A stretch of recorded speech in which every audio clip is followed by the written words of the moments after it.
One of the things that we've been hoping for with this springtime temperatures are, a little bit of springtime baseball. Yeah, you bet. Opening day in the MLB tomorrow, and the Toronto Blue Jays are looking to get off to a hot start. Vladimir Guerrero Jr., a prospect for the Blue Jays, gave him a good finish to the spring season, and we'll take a look at that later on.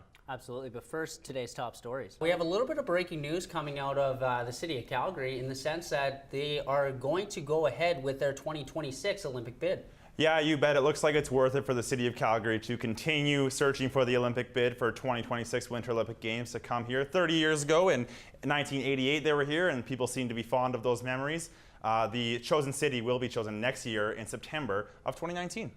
So Alex, 'tis the season, and when I say 'tis the season, I mean baseball season is upon us as well as NHL playoff season. Yeah, you bet. Excitement for all hockey fans across North America. Not so much here for Flames fans, unfortunately, as they kind of tapered out near the end, but excitement for hockey nonetheless. Let's get started with the Edmonton Oilers.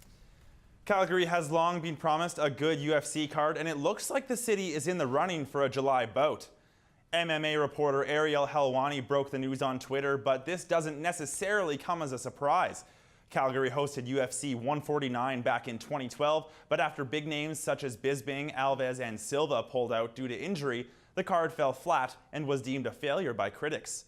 The potential fight would be seen as a makeup event that aims to bring Calgary MMA fans back on board. And close but no cigar for the Calgary Flames playoff hopes this year. With the boys in red and black missing the big dance, what does that mean for local bars who won't get that extra business boost? Zach Amin has the scoop. Well, the Flames might not be making the postseason this year, but there's still something to celebrate for the team. Flames forward Matt Stajan will be honored before tonight's game against the Columbus Blue Jackets. Stajan will receive a silver stick from his team for being the 319th player to play 1,000 games in the NHL. And with the end of the National Hockey League season just around the corner, let's take a look at the playoff picture. Philadelphia's 2-1 victory over the Avalanche last night launches them past the Columbus Blue Jackets and into a tie with the Pittsburgh Penguins for second in the Metropolitan Division, although the Penguins do have a game in hand. Florida's loss to the Maple Leafs leaves them 3 points out of a wild card spot behind the New Jersey Devils. And a big matchup tonight between the top Eastern teams and the Tampa Bay Lightning and the Boston Bruins. The last few spots in the Western Conference are well contested, with 3 teams at 91 points and 1 at 90. Colorado's loss to the Flyers keeps them looking from the outside in. A must-win tonight for the LA Kings, who face the lowly Arizona Coyotes and could really use those 2 points to try and keep the wild card teams at bay. And with 10 games on the schedule for the evening, things are sure to change by the morning. The Canadian Mixed Doubles Curling Championship kicked off yesterday in Leduc. 32 teams are taking to the ice this week and trying to win the national title to represent Canada at the World Mixed Doubles Championship in Sweden. There are some big names at this year's tournament, including Jennifer Jones, who is fresh off her gold medal performance at the World Women's Curling Championship. Brent Lang is also in Leduc. He competed with Kevin Koh at the Olympics in Pyeongchang. And of course, last year's champions Joanne Courtney and Reed Carruthers, who are present.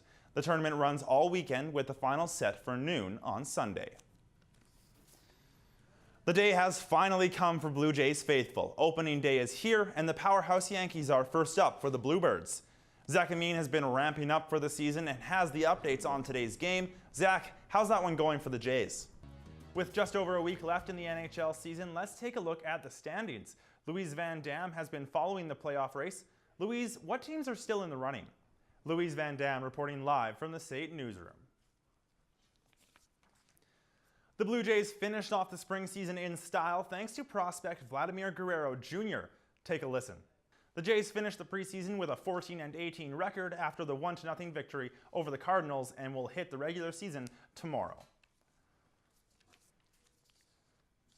There's a new Premier Volleyball League rolling into town this summer. The Calgary One Volleyball League features 8 men's and women's teams, and as Zach Amin tells us, it should be quite the show this summer. The Toronto Raptors have lost 3 of the last 5 games they've played and were looking to regain some momentum against the Denver Nuggets last night. And gain some momentum they did. This one was full of highlights, starting with DeLon Wright, who banks one in from beyond the half for a first quarter buzzer beater. In the second, it's CJ Miles bringing it to the rack with the left hand. Later in the frame, Powell breaks up the play and DeRozan runs down the court to complete the transition with a 2-handed flush. Tied at 58 at the break, Serge Ibaka was on fire in this one, playing some serious defense here, turning away Wilson Chandler for one of his 4 blocks. Ibaka was also playing some offense, hitting for 3 of his 13. Later, Serge sets the block for DeRozan, who puts away the alley-oop from Lowry. The bench mob took over in the 4th, helping the Raptors take it 114-110. And with that, the Raps only need one more win to match their franchise record 56 wins 2 seasons ago. That's it for sports.